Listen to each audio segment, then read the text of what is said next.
दादियों में भी अपनी दादी जिन्हें कहते, उनकी भी विशेष कहानी तो है ही। ड्रामानुसार उनका यहाँ आना हुआ। जब वो भारत में लौटी उसके बाद प्रकाशमणि दादी जी से आग्रह किया हमने कि दादी को आप यहाँ भेजो, और दादी ने स्वीकार किया। अमृत वेले पर विशेष अटेंशन, मुरली पर विशेष अटेंशन।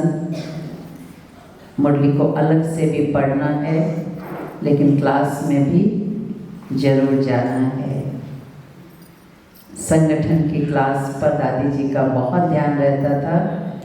किसी दिन तबीयत ऊपर नीचे हो तो फिर हमको फ़ोन करके बोलती थी, आज मैं क्लास में नहीं गई। जब बाबा कहते हैं ना, निमित्त को सुनाओ, तो सुनाती थी, आज क्लास में नहीं गई। दादी आप तो पढ़ लिए मुरली, लेकिन नहीं, उससे क्या हो गया, सुनने तो नहीं गई। क्लास माना सुप्रीम टीचर की क्लास है, और अपने से पढ़ना माना उसको रिवाइज कर रहे हैं। तो बहुत एक्यूरेट, विदेश में रही, समय पर हर कार्य करना है। जितने बजे जिसको टाइम दिया है उस समय पर जरूर पहुंचना है। मधुर भाषी तो बहुत ही, कभी उनको गुस्सा करते नहीं देखते थे। बहुत नम्र चित्त, और खास करके जब ये भवन, जब इसकी ज़मीन मिली, जब हम लोग केवल ज़मीन थी, एक ईंटा भी नहीं जुड़ाई हुआ था, योग रखते थे रात भर, क्योंकि इस भवन ने बहुत योग की शक्ति प्राप्त की है। तो दादी जी के अंदर भी बहुत उमंग उत्साह, उनकी बहुत ब्लेसिंग इस भवन को शुरू से मिली है।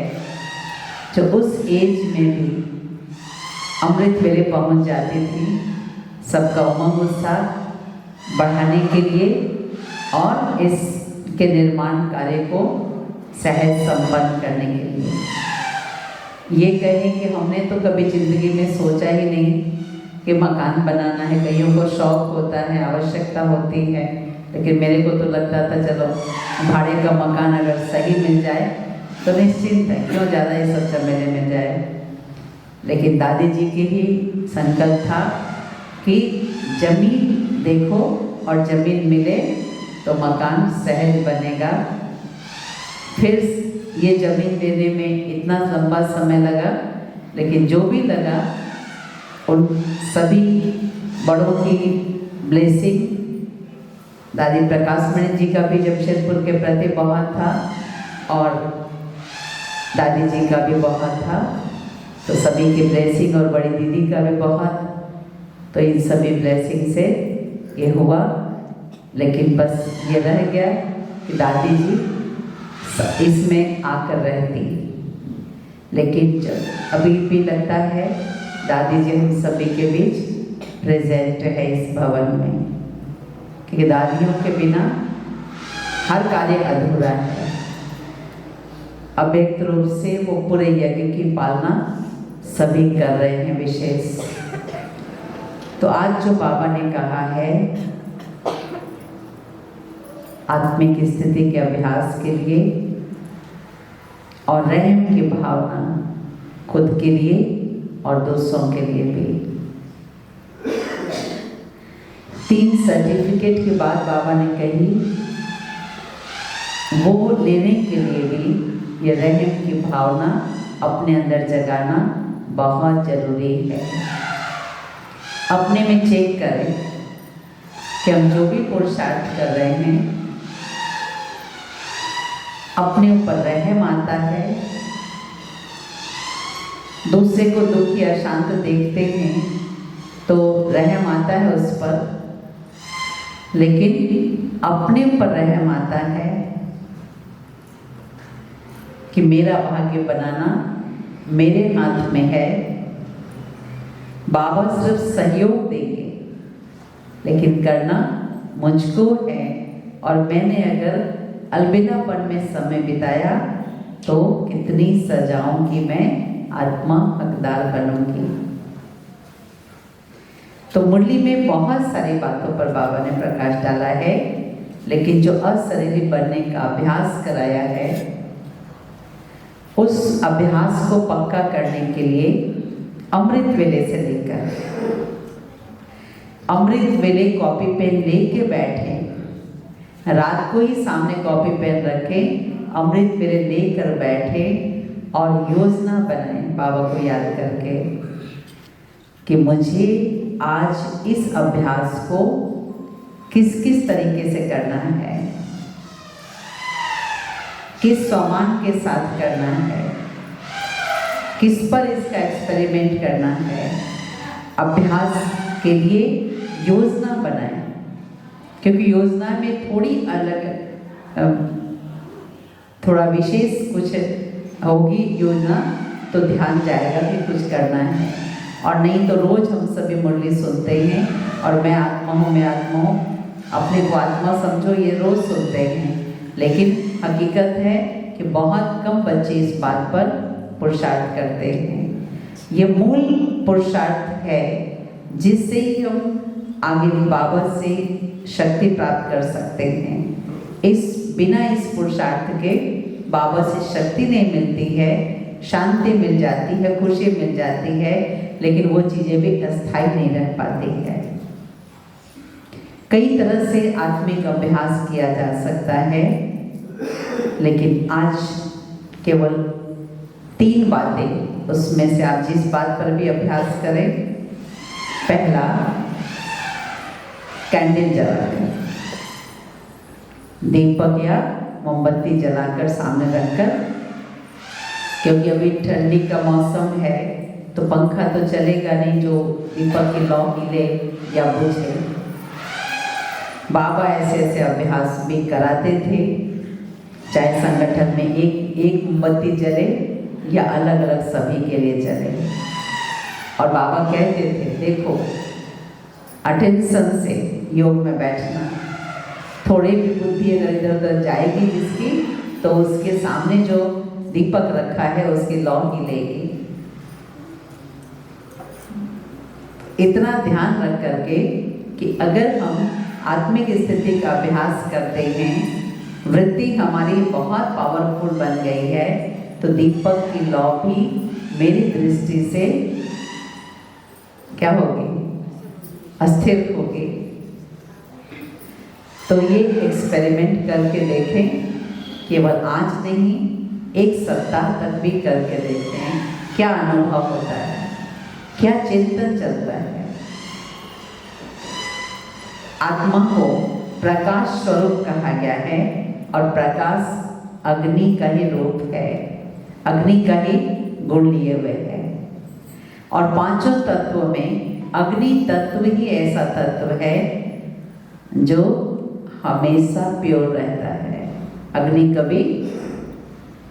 कभी भी दूषित नहीं होती है। जल दूषित होता है, वायु दूषित होती है, अग्नि कभी दूषित नहीं होती है। तो अपना वो स्वरूप जिसको बहुत गहराई से अपने को समझाने के लिए कि मैं भी इतनी ही पवित्र हूँ, लेकिन मेरा स्वरूप कितना सूक्ष्म है। तो ये पहला अभ्यास दीपक से या मोमबत्ती जला करके, और दूसरा अभ्यास कर सकते हैं आईने के सामने बैठ करके। आईने के सामने बैठ करके दूसरे की कोई चीज देखते हैं तो अपनी चीज याद आती है। सामने अपने कोई देख रहे हैं तो अपने पर अभ्यास करना बहुत अच्छा लगेगा। तो आईने के सामने बैठ कर शरीर से डिटेच होने का भी अभ्यास बहुत इजी होगा। तो इस अभ्यास को करें दिन भर में, बीच बीच में जब जब समय मिले निकाले समय, और तैयार हो रहे हैं तो ही, क्योंकि आईना तो कईयों को बार बार देखने की आदत होती है, जगह जगह लगा कर रखते हैं, उतना उस पर नहीं जाना है, लेकिन इस अभ्यास के लिए करना है ताकि हमारा ध्यान अपनी प्रकृति में दृष्टि देने का हो जाएगा तो फिर हम दूसरों पर भी अभ्यास सहज कर सकेंगे। और तीसरा है, जो भी ज्ञानी बच्चे हैं तो एक दूसरे को देखकर उसका अभ्यास कर सकते हैं, एक दूसरे को दृष्टि देकर उसका अभ्यास कर सकते हैं। और चौथा अभ्यास है, दीवार में कोई भी चित्र या पॉइंट पर मन को एकाग्र करके अभ्यास कर सकते हैं, लेकिन इस अभ्यास को बढ़ाना है। पहला ही पार्ट है, लेकिन अंत तक भी बाबा इसी पार्ट को ही पक्का करा रहे हैं, क्योंकि बिना पहला पार्ट के बाकी पार्ट पक्के हो ही नहीं सकते हैं। तो अब अपने दिल से सच्चाई से पूछें तो पता चलेगा अभी तक सवेरे से लेकर कितनी बार ये स्मृति आई है। जब अपने पर यह अभ्यास होगा, अपने को हम इतनी महान दृष्टि से देखेंगे, अपने को हम सामने साक्षी होकर के दृष्टि देते हुए ये अभ्यास करेंगे, तो हर आत्मा पर भी इसका सहज अभ्यास हो सकेगा। तब आत्मा के भाव से हर एक आत्मा दिखाई देगी, तो हम उसकी आदि और अनादि विशेषताओं को याद करके उसके साथ व्यवहार कर सकेंगे, जैसे बाबा ने हम बच्चों के साथ किया। तभी तीसरा सर्टिफिकेट मिलेगा। ये दूसरा सर्टिफिकेट ही कहेंगे, प्रभु पसंद, फिर लोग पसंद और तो स्वयं पसंद। नहीं तो बाबा ने जो अंडरलाइन कराया कि लोग पसंद भी बहुत जरूरी है, मित्र संबंधी भी संतुष्ट हो। कई बच्चे चलते हैं ज्ञान में, लेकिन सूक्ष्म अभिमान आ जाता है, ये सोच सोच करके ये लोग तो सब अज्ञानी है, रावण के संप्रदाय के हैं, ये लोग का तो सत्युग में पार्ट ही नहीं है, छोड़ो इन सब बातों पर क्यों दिमाग का पाना, मैं पवित्र हूँ। तो उनसे नफरत का भाव होता है। ज्ञान में चलना नहीं चलना उसका ड्रामा में पार्ट होगा। बाबा चाहेगा, कई कारण बन सकते, लेकिन वो चले या नहीं चले ज्ञान में। लेकिन भक्ति में भी हम सभी का नियम था कि एक प्रसाद का कोई भी टुकड़ा मिल जाए, अगर एक लड्डू पेड़ा कुछ भी मिल जाए तो क्या करते थे, सबको बांट करके खाते थे, जरूर लेकर जाते थे घर में। अकेले खाना दरिद्रता लाता है। दूसरे का हिस्सा खा लिया, मिला ही है बांट कर खाने के लिए। तो ये भी संगम युग पर जो भी हम बाबा से ज्ञान सुन रहे हैं, जो भी बाबा से हम प्राप्त कर रहे हैं वर्षे के रूप में, सुख शांति आनंद प्रेम खुशी पवित्रता, जो कुछ भी, ये सब भी प्रभु प्रसाद है। केवल ज्ञान बांटने के लिए बाबा नहीं कहते कि सेवा करो, लेकिन ज्ञान के साथ साथ आपके जीवन में क्या परिवर्तन आया है, उस परिवर्तन के आधार पर दूसरों के साथ व्यवहार जरूर करो। चाहे वो विघ्न डालने वाली आत्मा हो, इंसल्ट करने वाली आत्मा हो, ज्ञान का उपहास करने वाली आत्मा हो, लेकिन आपका व्यवहार उसके प्रति, उसके व्यवहार पर आधारित नहीं हो, बाबा की श्रीमत पर आधारित हो। ये बहुत गहरी तपस्या है, उसमें देव भान सबसे बड़ी रुकावट डालता है कि कोई ने मेरे साथ ऐसा किया, हम आगे होके क्यों जाए उससे अच्छा व्यवहार करने। वो क्या सोचेगा, लोग क्या सोचेंगे, ये कमजोर हो गए हैं, ये डर रहे हैं, ये मेरे से कुछ अपना स्वार्थ का कोई काम कराना चाहते हैं, इसलिए मेरे साथ अच्छा व्यवहार कर रहे हैं। लेकिन बाबा कहते दूसरे क्या सोच रहे हैं इस पर नहीं जाओ, अपनी हर एक्टिविटी पर ये ध्यान रखो कि बाबा ने जो कहा उस अनुसार ये है, बाबा ने जो किया उस अनुसार ये है। अगर उसके अनुसार मैं आत्मा चलती हूँ तो हमारे सामने वो बाबा का इतना सुंदर पिक्चर होगा कि बाबा कह रहे वाह बच्चे, वाह वाह बच्चे। तो बस बाबा हमारा गाइड है, बाबा हमें मोटिवेट करते हैं, हम दूसरे के बातों पर न जा करके। आज नहीं तो कल वो आत्मा भी महसूस करेगी कि इनका स्नेह से बात करना, इनका नम्रता से बात करना, इनका मेरे गलत व्यवहार को सहन करना, ये इनकी महानता है। आज नहीं तो कल समझ जाएगी, क्योंकि ये धारणाएं सत्यता पर आधारित है और सत्य के सूर्य को कभी भी परिस्थिति रूपी बादल ढक नहीं सकता, उसमें पेशेंस चाहिए।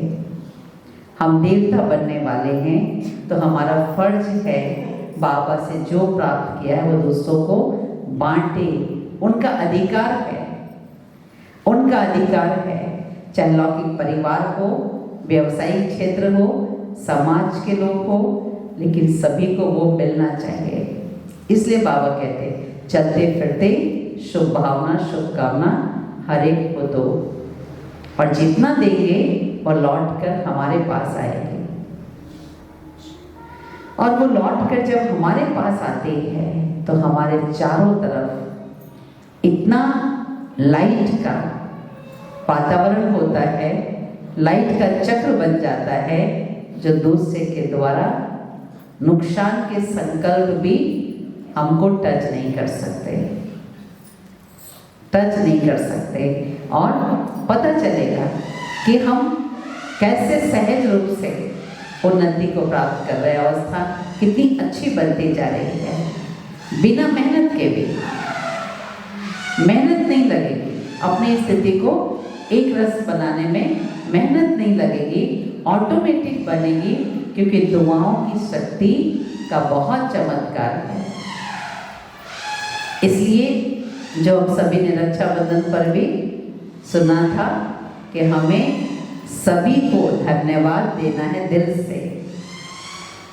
कोई हमें स्नेह दे रहे हैं, कोई हमें सहयोग दे रहे हैं, और कोई हमें मजबूत बना रहे हैं। तो मजबूत बनाने वाले, अनुभवी बनाने वाले की संख्या कम है या ज़्यादा है? कम है या ज़्यादा है? ज़्यादा है, तो अच्छा है ना।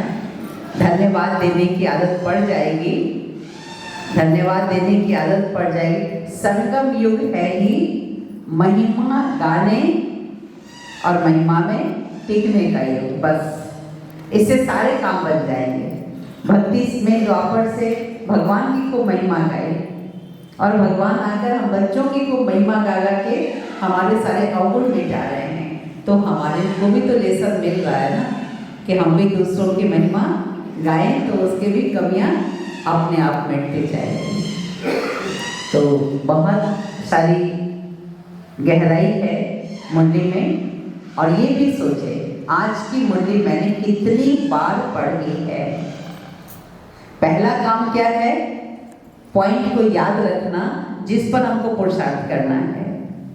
फिर दूसरा काम है उस पर मनन चिंतन करना, और कैसे उसको प्रैक्टिकल करना है, उसकी योजना बनाना। तो भूल जाती है बातें ही, तो फिर उमंग उत्साह का पारा ठंडा होता है।